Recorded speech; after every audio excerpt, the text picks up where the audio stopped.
Let's go to the book on page 266 in your book, the chapter 9 quiz. This is about contracts, right?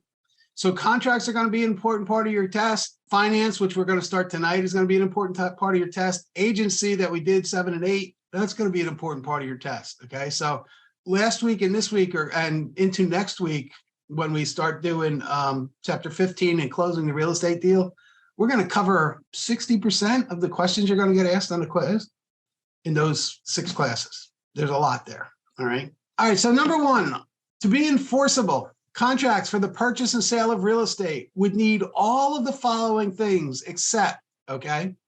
All right. We don't need earnest money. Earnest money is a good faith money. It is not the consideration for the contract. Okay. So we can have a contract with no earnest money. The consideration that makes that contract valid is the promise to bring the total amount to the closing table. All right. So we do need mentally capable parties.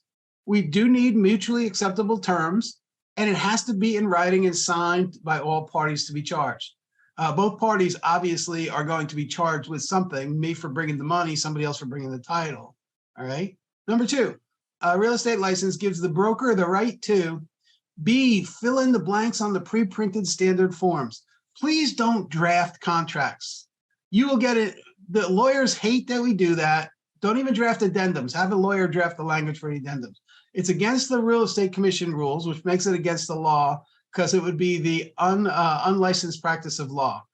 Fill in the blanks. You saw what the contract looked like. Fill in the blanks. I showed you where all the addendum forms were. They're all pre-printed for you. You can use all of those, all right? But don't go drafting any kind of addenda by yourself. Get an attorney to do it. Number 3, the injured party in a real estate transaction with the right to a suit for specific performance is typically the buyer. Property is unique, right? Remember we said property was unique? And if I'm the buyer and the seller walks away, well, I want that property. I went through all the trouble of getting it. I paid all the money and I did all my job. If the seller decides that they want to walk away, the buyer can sue for what's called specific performance, which means, Mr. Seller, you got to move. The buyer goes, but the judge will tell him that. Number 4, to be enforceable. A contract must be entered into a person who is at least 18 years old, okay, to be enforceable. That does not say that it can't get into a contract, just not enforceable in a court of law. Number 5, a contract is said to be bilateral if all parties to the contract are bound to act. The buyer has to bring the money or the compensation. The seller has to bring the title to the property, right? Everybody has to act. Everybody has to do something on a specific date. All right. So that is bilateral, 2 parties. Number 6. During the period of time after a valid real estate sales contract is created, but before actual title actually passes, the status of the contract is executory. Executory. A contract is not legally executed until all the things inside the contract are complete, which means that we still got to do due diligence. We still got to check on home warranties. We got to get insurance quotes. We still have to get financing. So once we get a contract, getting the contract is the easy part. Getting all of those things done, all right, while it's executory to get it to closing is when the hard work starts, all right? So once we get all the signatures and everything else, it is executory. Now, you will hear your friends in the real estate world say you have an executed contract when everything is signed. By common name, that's what they call it. It's not correct. But it's a, fight the battles you can win, right? Executed is after the closing. Executory is before the closing, after this contract signatures. Number 7, a buyer is under contract, but would rather let her friend buy it. Unless the contract prohibits it, the friend can take over the buyer's obligation by the process known as assignment, right? Somebody's going to take my obligation. If I was going to buy that house, and somebody else wanted it more, I could assign that to them, okay? I could assign that to them. Number 8, all of the following persons would have the potential of creating a voidable contract, except, all right, Because you don't read well is not an excuse to void a contract, okay? Get help, all right? But if you're taking strong pain meds after a surgery, that means you're not thinking clearly, you're under duress, right? You're under stress. A bottle of champagne, you might be under the influence, right? Those are voidable. And if you're going to turn 18 after closing the transaction, that's still voidable, right? They're not void, they are voidable though, okay? But just because you don't read well, that's not a reason to void the contract. Number 9, a traveler orders a meal in the restaurant. She's obligated to pay the meal through what kind of contract? She has an implied contract, right? You walked into the restaurant, you sat down, you order food at the end and you're done. It's implied that you're going to pay the bill, right? That's what an implied contract is, by her actions. Number 10, a seller is under contract to convey ownership of a property to a buyer. Seller changes his mind and the buyer sues for specific performance. What is the buyer seeking in the lawsuit? And the buyer wants the property, conveyance of the property, right? That's what he wants. He's not looking for money, he's just looking for the property. So specific performance means that he wants the property, conveyance, right? The seller's got to move, buyer's got to move in. Number 11, in which of the following situations has reality of consent been reached? If you sign a sales contract at gunpoint, no, you don't have to, you're under duress. If you're threatened with divorce, you're under duress. That's not reality of consent. If your listing agent lied about completion dates of recreational amenities, that is misrepresentation, okay? That is not reality of consent. If the seller lied about her motivation for selling, does that really matter? What do we care about their motivation? It didn't affect the price. It didn't affect anything else, right? So that's well beyond, that has nothing to do with the reality of consent. Number 12, a buyer submits an offer to purchase property through the use of his exclusive buyer's agent. After the buyer's agent has delivered the offer to the listing agent at the other firm, the buyer calls and asks the buyer's agent to cancel the offer since he has located a different property that he likes better. The buyer's agent cannot revoke the offer if the listing agent has sent an email to the buyer's agent saying the seller signed the offer. Remember communication, right? That's critical. Even if you send an offer to the seller, you're the buyer's agent, you send the offer to the seller sees the doc and signs it, you do not have an accepted contract until they call you back or communicate back to you. And an email is, once they send it, it's considered delivered, okay? So let's say somebody waits till the next morning to do that, and I call up and I say, you know what, hey, we appreciate you guys taking a look at that offer, but we're gonna move on. If you didn't call me before then to say that they have accepted that offer, we're off the table. We walked away. That's why it's really important that you immediately send that communication as fast as you can possibly make it. No later than 3 days, according to the rules, but if you wait 3 days, I promise you a world of hurt. Bad things happen. Okay, number 13. A contract states that the closing will take place on or before June 22nd of this year, and time is of the essence. If the buyer cannot close until June 26th, number 1, the buyer has breached the contract. That's true. And number 2, the seller can potentially terminate the contract. That's true also. That is both a breach of contract and the seller. If you miss a timestamp, if you miss the time is of the essence, the seller can hold you in breach and terminate the contract. Number 14, a building seller advertising a selling bonus to any selling agent is an example of a unilateral contract. If I'm a builder and I put out there that I will pay any real estate agent $1,000 bonus for selling one of my houses, is everybody obligated to come and sell one of my houses? No. Am I obligated to pay the $1,000 if somebody comes and pay it, right? So who's obligated? One person, right? Only one person is obligated, and that is the builder. So one side has to act, and the rest don't have to do anything, right? The rest don't have to do anything. So that is a unilateral contract. I have made a statement that says, I'll pay you $1,000 if you sell one of my houses. I may not get any response. I may get a great response, but whoever comes back and does it, I have to give it to them. I must. Nobody else is under an obligation to do so. That's a unilateral contract. Number 15, a buyer makes an offer to a seller. The seller in this transaction would be described as the offeree, right? OR, the giver, EE is the receiver. I am the offer, I am the offeror if I'm the buyer. The seller receiving it is the offeree. Number 16, in a standard sales contract, several words were crossed out or inserted by the parties. To eliminate future controversy as to whether the changes were made before or after the contract was signed, the usual procedure is to D, have both parties initial and sign and date in the margin near the change. We want everybody to sign initial and date every change on there if we make one. And better yet, use an amendment form or an addendum form. Either way, if you're going to make big changes. But an amendment forms are out there. Use those forms. Change the price to, change the closing date to, and have everybody sign it. Just better, right? It's just better. You can't possibly have too much documentation. It's just not a thing. If you go in with as much documentation as you can carry, you're okay. Nobody's going to yell at you for too much paper. Number 17. Linda and John are attending an auction to purchase 35 acres of farmland.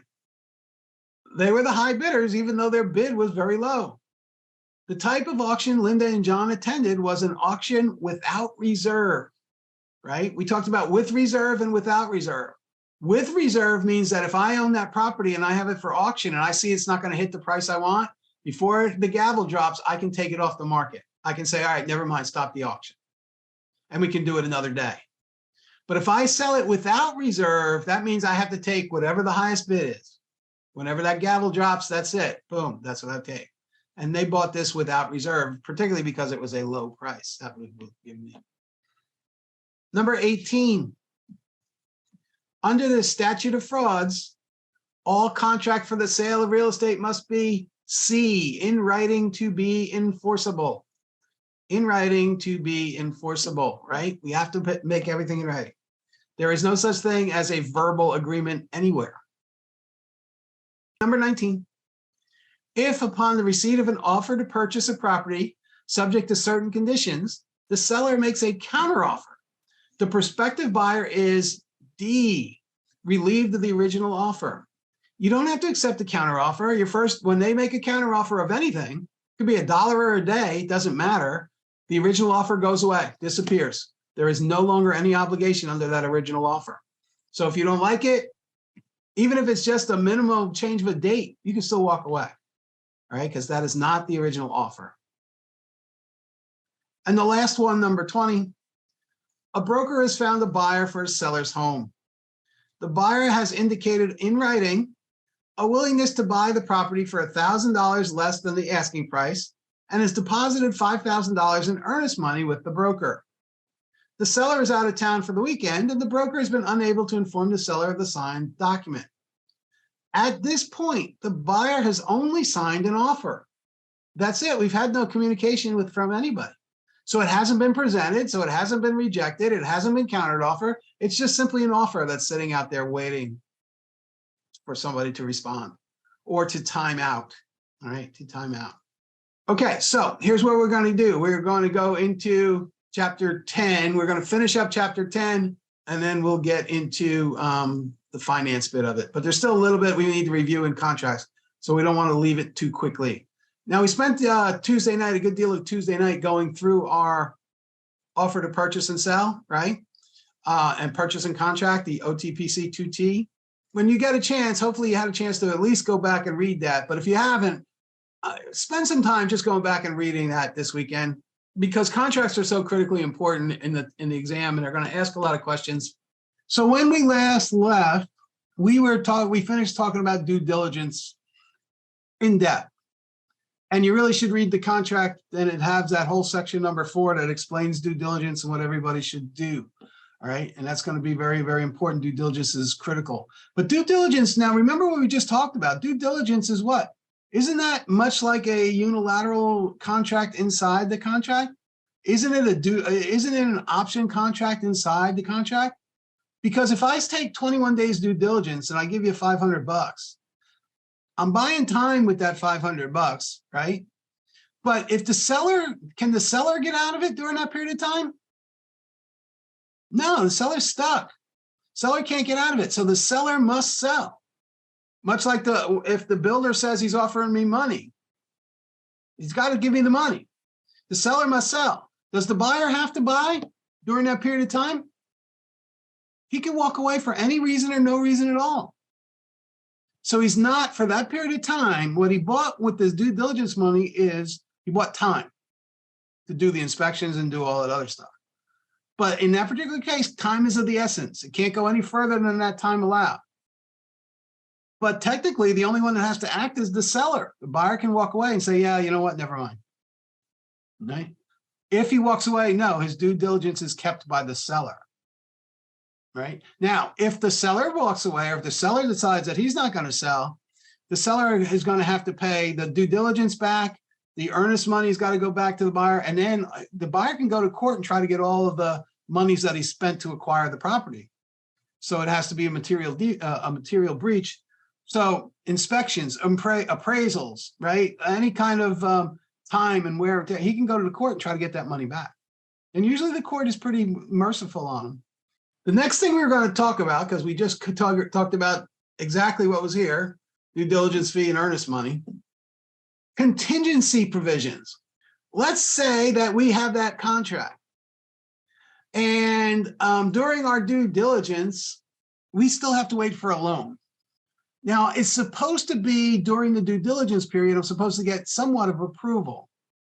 But what happens if I know that it's going to be longer than that? If I'm the buyer and I know it's going to be well outside our due diligence period, I could add a contingency that says, look, Mr. Seller, we're going to need everything. I got 21 days of due diligence. I'll take care of everything. But my bank says I'm not going to know for 30 days before they can give me an approval for that loan. Can we write a contingency provision addendum that says that for everything else would be concluded in due diligence, but for the financing, you're going to give me 30 days. So basically what we've done is we've created a contingency. I know I can't get it done in this period of time, and you still want me to buy the house. Would you give me 9 extra days so that I can get the financing done? And if the buyer and the seller agree, that's a contingency, right? Same thing with selling a house. If you got any problems, I've got to go out of it. The seller is not under no obligation to do this, but if he wants to sell his house, he might have to. So a provision in the contract that requires the completion of some action before the contract becomes fully enforceable. So we may have to go out of that, but it has to be in writing. There is nothing oral about this, all right? Oftentimes a buyer must sell their existing house before they can close on the seller's property, or it could be a financing contingency. Either way, right? Maybe the house, if they're going to sell a house before they can buy this one, maybe there's a snag. Maybe there are people who are buying their house are delaying it by a week. So you may have to go and see if you can put a contingency in your contract that says, I need 7 extra days for the house to close. Again, it's just something that could pop up outside of this, but it needs to be in writing and it needs to be a contingency. Blank and blank can never be in the offer to purchase and contract, all right? Inside that contract, do you remember where they put, what section was our compensation in that contract? What section in the contract did it say where we were going to get, how much the realtors were going to get paid? You remember? You better not remember because it wasn't in there, right? It was not in there. So you can't put the broker's compensation in there. Not in there. The broker's compensation is handled in the agency agreements. Buyer's agency agreement, listing agreement. The second thing that can't be in there is I can't write an exclusion for broker liability. So it says can never have a provision excusing broker from liability. I can't write in there that the broker will be held harmless for all actions to the point of this sales, right? You're not allowed to do that. If they think that they can sue me and I made a mistake, I'm going to have to defend myself. All right, I'm going to have to defend myself. So that's going to be important that we can't be in there. So the broker's commission compensation is not going to be in the contract. And what we call a hold harmless or a broker protection clause will not be in the contract, neither one. All right. Now it does tell, remember we talked about when we were talking about the seller's remedy for breach of contract towards the end. Hopefully you were awake for the end.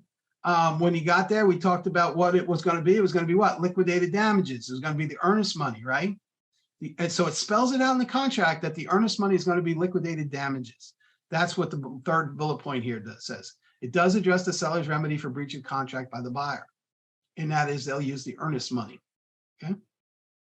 Now we kind of talked about this in the questions, but let's go over it again. It's so critically important. Methods of communication, how we can get back.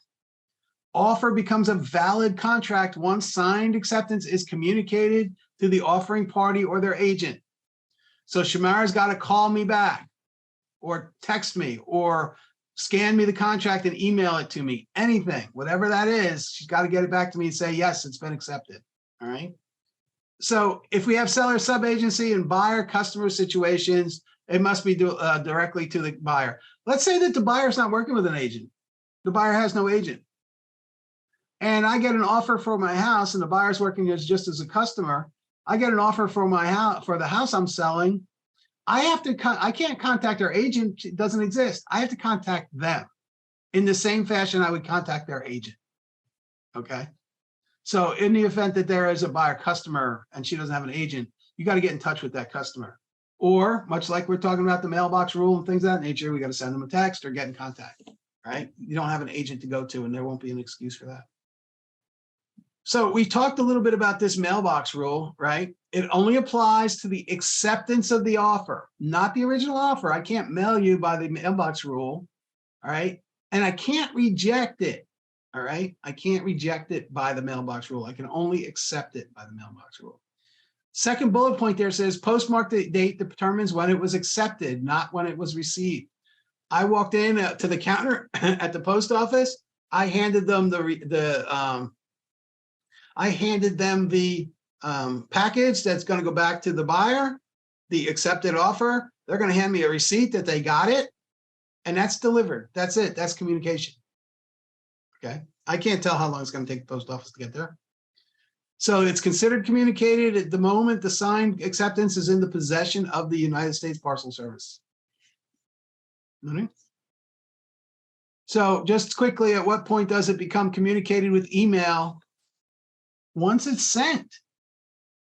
Once it's sent, it becomes communicated with email. Now, I would, if you're good with your Outlook or you're good with your Gmail, you can get a read receipt. So I would kind of learn how to do that so that you send it to somebody and you can see when they opened it. All right. But email will be timestamped too. So yeah, once you send it, it's communicated. How do we get rid of them once we got them? How do we terminate these offers? Well, the easiest one is the offeree, the seller rejects the offer, or the buyer rejects the counteroffer. And we just say, no, sorry, thank you. And we don't bother to counter it again. We just say, if I'm the seller, we say, thanks anyway, come back when you're serious, or come back with a full price offer, or come back with, whatever. But don't commit to a counteroffer. Right? So come back with a serious offer or come back with your best offer. That's one way. We could just reject it. Right? If we create a counteroffer, the original one goes away. It's rejected, right? But now we have a different offer. We have a counteroffer. The third one says that we can put a time limit, and it's in the contract for the offer, or in the offer. We put a time limit that says, hey, here's 72 hours or whatever it is to get back to me. Or, here's this word again. We can wait a reasonable amount of time. Anybody want to define reasonable in some specific language? I hate the word reasonable because it's a weasel word. Okay. However, we throw it around and it's in our contract, right? What's reasonable? Reasonable to me is not reasonable to you. I just said I wanted my stuff delivered immediately. The city said, The real estate commission says you got 3 days. 3 days to me is not reasonable. Take it from me. Quicker is better, right? Quicker is better. You're just going to save yourself a lot of stress. Is 30 days a reasonable time to wait? If I'm the buyer, I ain't waiting 30 days, right? I'm not waiting longer than the 72 hours I gave you. I may not wait the 72 hours to give it, because if I'm the buyer and I make an offer and I give you 72 hours to respond, do I have to wait the 72 hours to withdraw that contract? I can literally withdraw it quicker than I can send it. If I send it to you and then my buyer immediately changes his mind and says, no, you know what, withdraw it, I can call it back. I can wait till the next day and call it back. I can wait for 2 days to call it back. I can wait for 71 hours and call it back. If I haven't heard from you for an acceptance, I can call it back at any time. That's something that you got to guard against if you're going to try to sell a house. At least get into the communication. So it says withdrawal of the offer prior to communicated acceptance. I can do it at any time. If I'm the buyer, I wrote the contract, I'll pull it back at any time. Now, if we are in the offer stage, the death of either party, the buyer or the seller, as long as we're in the offer stage, the death of either party terminates the offer. If we have a signed acceptance of this contract between the buyer and seller, death is no excuse anymore. It belongs to the heirs. All right? Buyer and seller signed the contract. They got a settlement date. They have everything. And one of them dies, the heirs get it. So death is no excuse in a signed contract. In the offer stage, if I sent the offer and then I fell over dead, then it's over. There's no offer. Not the agent, the offerer, the buyer. Now, we've been pretty fortunate. Well, lately the interest rates are up, so this has slowed down a little bit. But we've been pretty fortunate about multiple offers, right? We've been getting offers as soon as houses hit the market. We're getting 2, 3, 4 offers without seeing the house, right?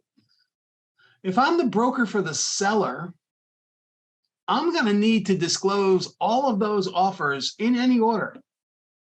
I'm coming into the seller's house and I'm going to say, hey, I got 3 offers. Let's go take a look at them. I'm not going to tell them what came first, but I want them to see all of them as close to the same time as you can. All right, so you have to disclose all the offers and any material fact information about the sellers or whatever, about the buyers that you know, in any order. Now, if I'm the seller and I have multiple offers, do I have to accept one? I don't have to accept any of them. And if I go back and I tell them, hey, here's all your offers back, come back and make your highest and best offer by tomorrow at 11 o'clock, do I have to accept when they come back? And I also don't have to accept the highest offer. I can accept anyone I want. And if I do, I can call that person back. So let's say tomorrow at noon, I get an offer back that I like better than the other ones. Can I call that person that made that offer and negotiate with them, try to get more money? Yeah, I can. I'm not bound by that. I haven't signed anything. So I can pick one. If I have multiple offers, I can just pick one and say, I'll deal with them, forget the other ones. You'd be surprised how much less money they'll take for cash than they would worry about financing. Cash is king, right? Somebody going to pay cash? I'm listening. They may take less money just to get a cash offer. Short due diligences, more money for due diligence. Any of those things may affect an offer. Here's that 3 days of receipt. You have to deliver immediately, but no later than 3 days of receipt. Wait if you want to. Backup offers must be presented. We've talked about due diligence and how the buyer is able to walk away. Wouldn't it be good to have a backup offer or two? Because the buyer can call you up in the morning and say, yeah, you know what, we're not going through with it, and walk away. It would be pretty good to have a backup offer waiting, because these things happen. So if I get a call after 10 days that says the buyer saying he's out, I can call up the first backup number 1, see if they're still interested. Backup number 2, and they would be numbered. I'll put you backup number 1, put you backup number 2, and we have a backup addendum. So that would be important to do. All right, take up these backup offers and have your seller accept or reject. Same way. But then you let them know that they're backups. If you like this video, feel free to share it with a friend. For more real estate education content, please subscribe to the channel. From all of us at Seacoast Real Estate Academy, thank you for watching.